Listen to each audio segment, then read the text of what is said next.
What's up, everyone? Monster Master Godzilla here, and I'm back doing the Star Wars-A-Thon. We're now up to Star Wars Episode 1, The Phantom Menace. Now, here we are. This is like the beginning of the Prequel Trilogy. After decades of being on hiatus, got the Star Wars came back to the big screen in the year 1999. I was 4 years old when Star Wars Episode 1, The Phantom Menace, came out. I once had it on VHS as a child. And this was the beginning of the prequel trilogy. It definitely... And as the prequel trilogy began, it split whether you love it or you hated it. I enjoyed the prequel trilogy, to be honest with you. Just saying, I'm gonna get a lot of hate from... I know I'm gonna get a lot of hate from some people for saying that I enjoyed the prequel trilogy. But don't worry, I still stand with the original Star Wars trilogy. I mean, it's still the best. I'm not gonna lie. The original tops. The prequel trilogy never tops the original trilogy. So this one, chronologically, the prequel trilogy is first, and then original trilogy, and then sequel trilogy. But I'm going by release order, because you can see how I did the original trilogy, which is episodes 4, 5, and 6. This one, chronologically, is episode 1. So overall, I know a lot of people are saying that the original trilogy are episodes 1, 2, and 3, but chronologically, I'm saying this chronologically, that the prequel trilogy are episodes 1, 2, and 3. So here we go, where we began. This one, of course, takes place before the original trilogy. Like, long before Darth Vader. Before Luke Skywalker, before any of it. So, he even shows, like... And then here we are. We have Jedi. We're learning about the two Jedi, Qui-Gon Jinn, played by Liam Neeson, which a lot of people don't even expect Liam Neeson to be in Star Wars at all. And he plays Qui-Gon Jinn, and Obi-Wan is in this one. Obi-Wan is much younger in this one, which he's in his mid-20s, like 25 years old, in this film. And Obi-Wan was played by Ewan McGregor instead of Alec Guinness. And my God, Ewan McGregor is a worthy successor to Alec Guinness, playing the younger version of Obi-Wan. And ever since he got famous for playing Obi-Wan in the Star Wars prequel trilogy, he eventually got back his role of Obi-Wan in the show Kenobi on Disney Plus, which took place between episodes 3 and 4. Since he was worthy of being Obi-Wan. And so, yes, Obi-Wan was originally an apprentice once an apprentice himself to Qui-Gon Jinn, and he's still a regular Jedi Knight and an apprentice. And then, eventually the Separatists, they were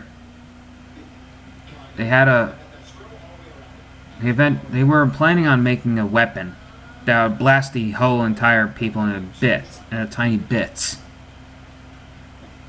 And then before the stormtroopers were around, the Separatist army had droids as the army, which include battle droids, which had droidekas and super battle droids, which appear in episode 2. The droidekas were the ones that roll around in balls, and they had shield generators that protects them, and they shoot like this, pew pew pew pew pew pew pew, right through their arms. And then we introduce a race of creatures known as Gungans, which appear on a planet called Naboo, which is like a forest and swamp creature, which is kind of a forest and swamp planet. And then we also introduce Jar Jar Binks,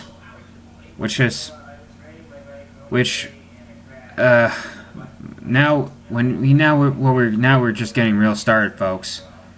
Brace yourselves. When Jar Jar Binks first appeared on Star Wars, he received a lot of controversy. I mean, he did steal the show. He did steal the show in the film, but despite all that, he got so much hate, so much controversy in the film. I mean, he had definitely had no purpose he definitely had no place in the franchise. So, I mean, it's a good thing he split where he gets a bad reputation, and which I don't think I can do the franchise without Jar Jar, to be honest. I mean, he definitely has his funny parts. He has his moments. Don't get me wrong. I mean, I do admit there are parts that he did were pretty funny, but I can definitely do the franchise without Jar Jar Binks, like most Star Wars fans can. But I mean, I can understand why a lot of people hated him. As a kid, when I first watched it, I mean, I didn't see what the big problem is about Jar Jar. But now that I see it, yeah, I can understand why people hated him so much. Which is why a lot of Star Wars fans had regarded him as like the abomination of the franchise. But it's nothing personal against. But I got nothing against. I mean, nothing against him. But I just can live without him. I do agree. He has moments where he's funny. So yeah, he had a reputation being a clumsy buffoon. So anyway, Qui-Gon and Obi-Wan met up with Jar Jar, and Jar Jar took him to his homeland, which is a hidden city under the water. But then they end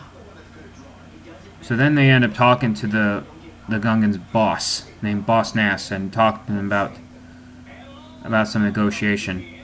But the boss was able to cooperate.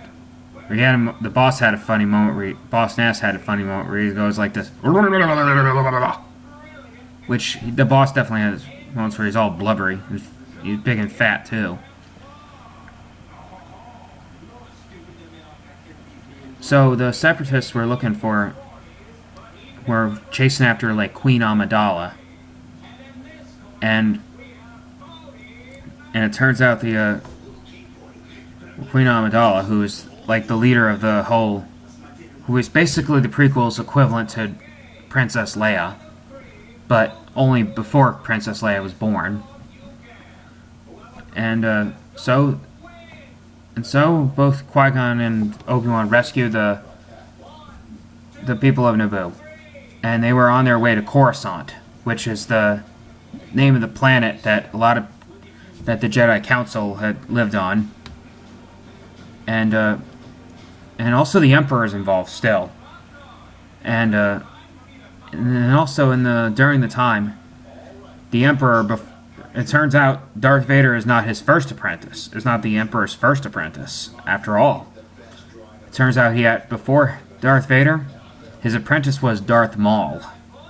Which Darth Maul, he's this almost like black and red skinned creature with horns on his head, and his race is called a Dathomirian Zabrak.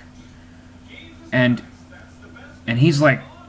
Darth Maul is this really badass, scary guy.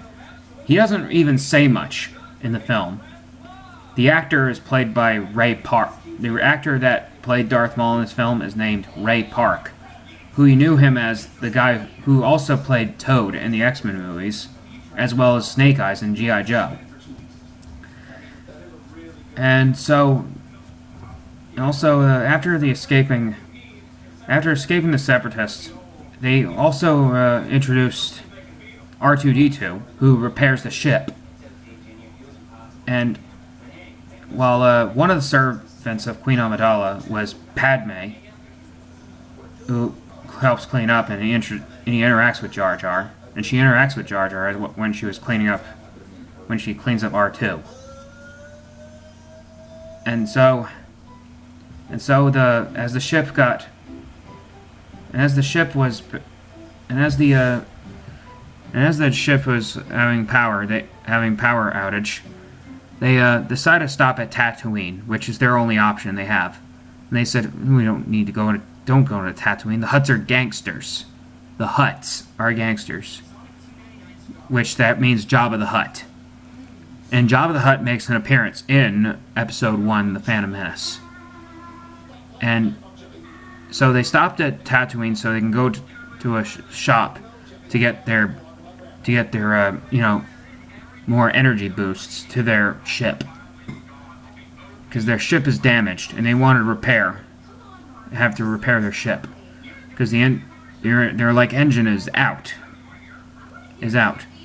So Qui-Gon, Jar Jar, and Padme end up going into the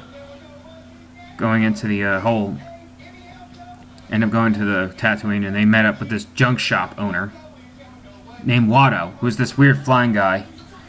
And he said, we have lots of that. And then they meet up with... And then we introduced Anakin Skywalker, who was a little boy at that time, which is long before he became Darth Vader. So then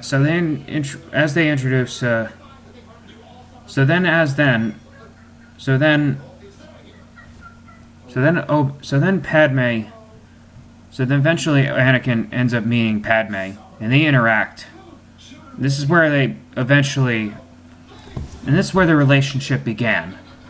Padme was actually... The weird thing about the relationship is the age difference. Like, Anakin was only like 9 years old, while Padme was like 14 years old.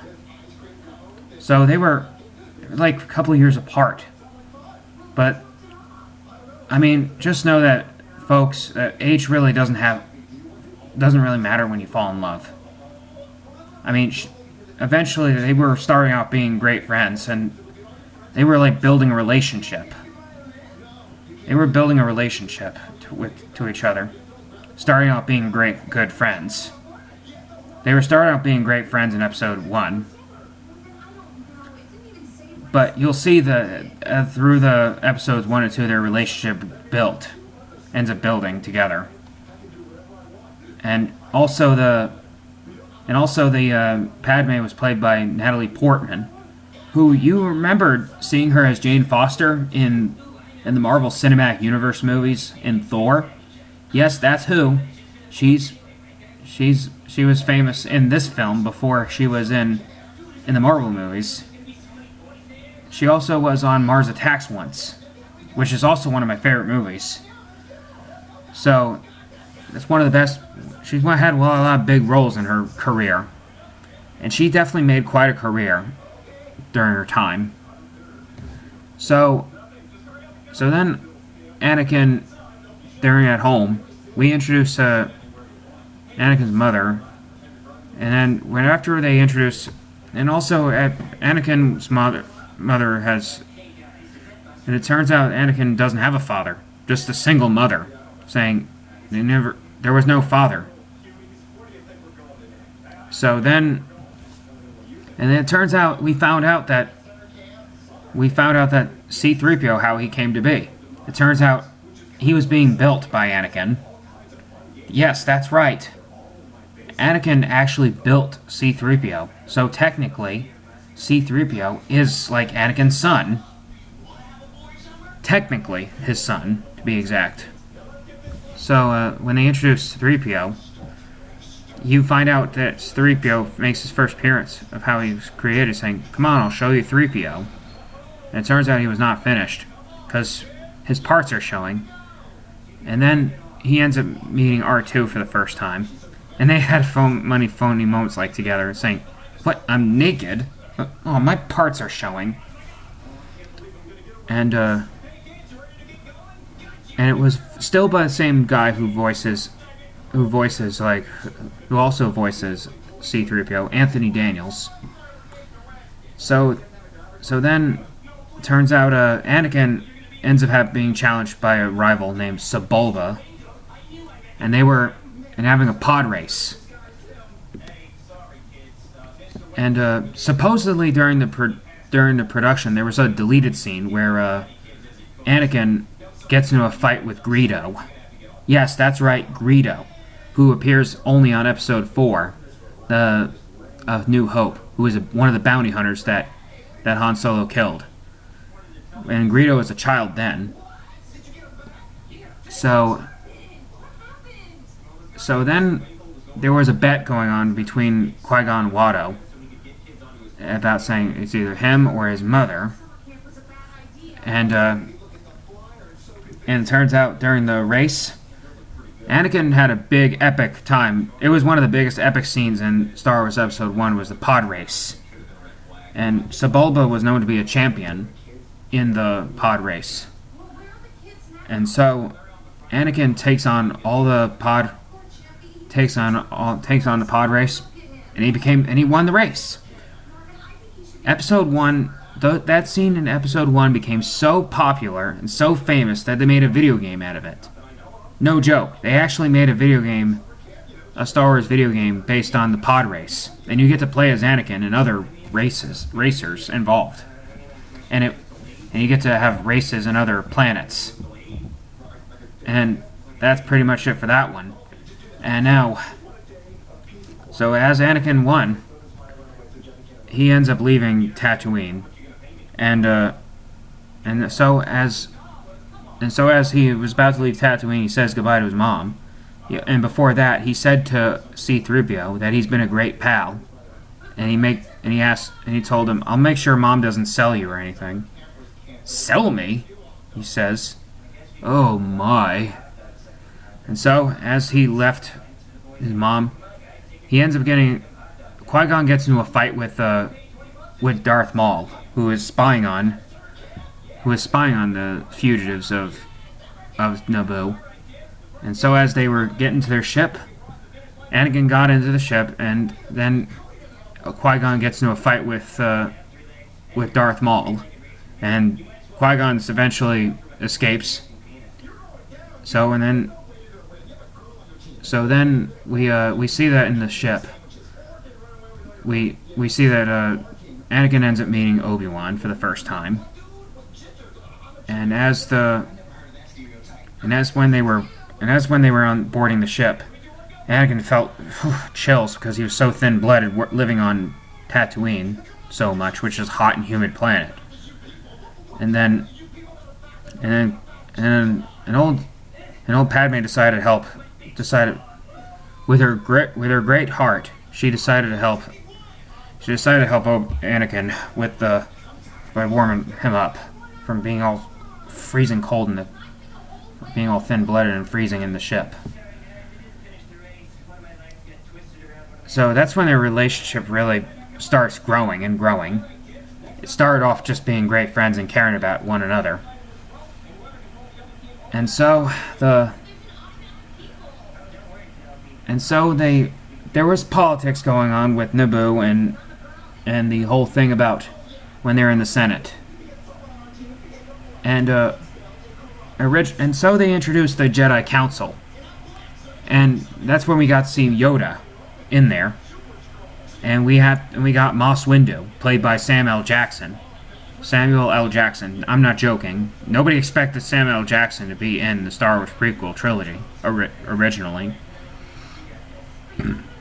And originally they were reluctant on taking Anakin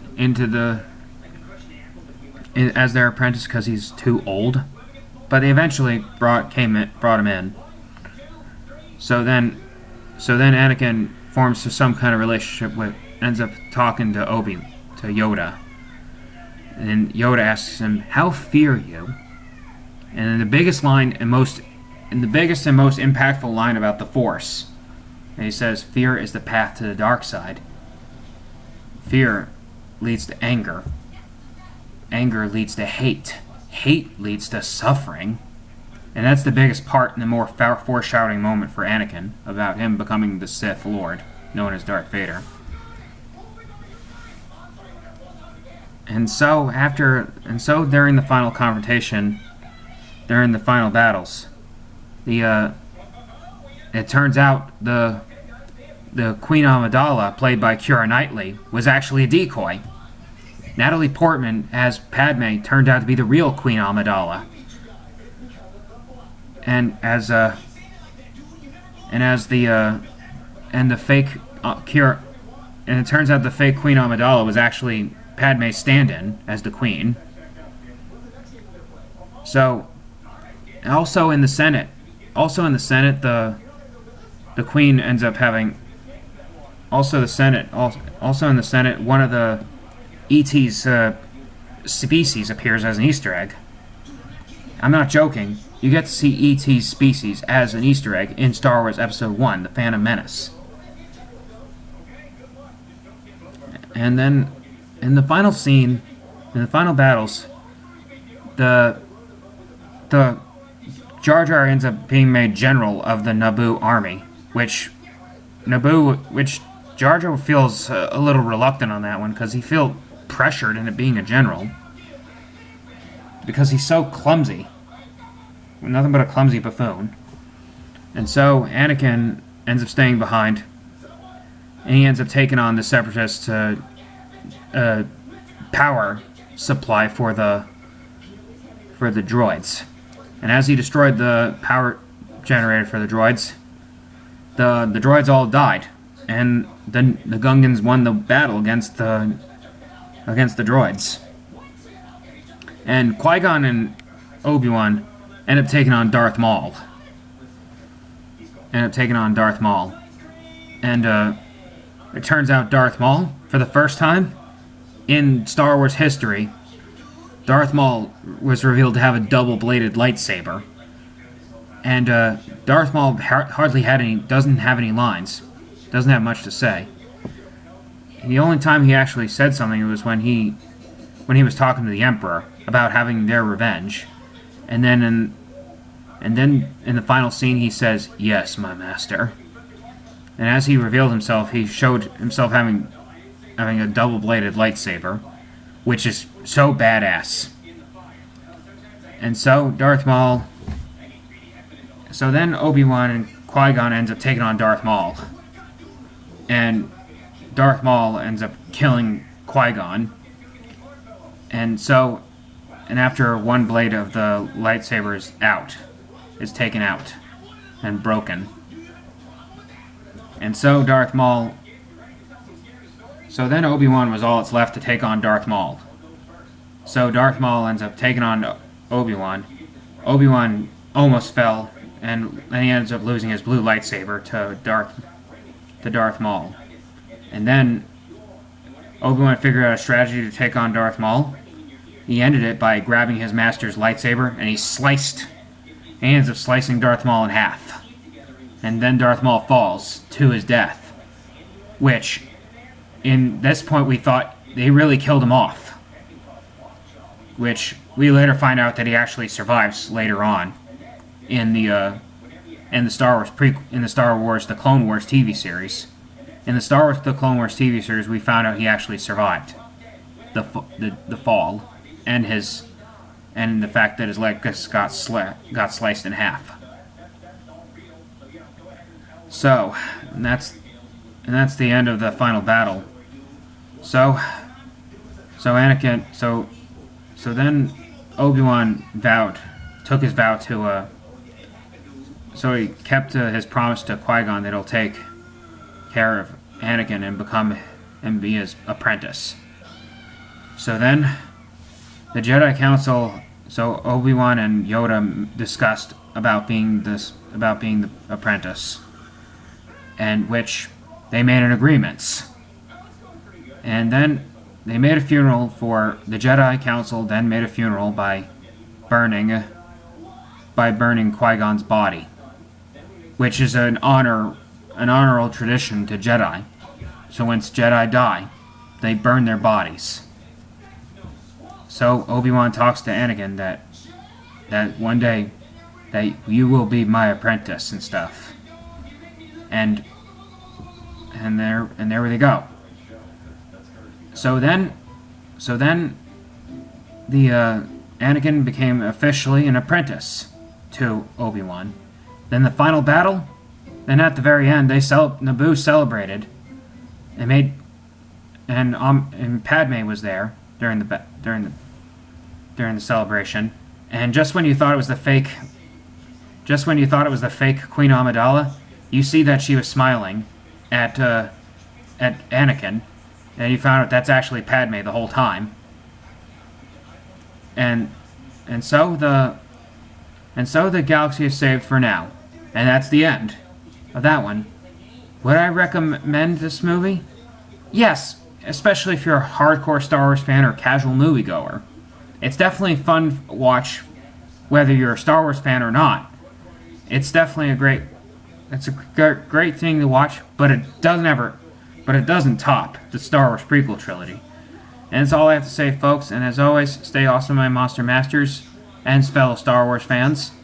And stay tuned for more. Next up, we'll be talking about Attack of the Clones.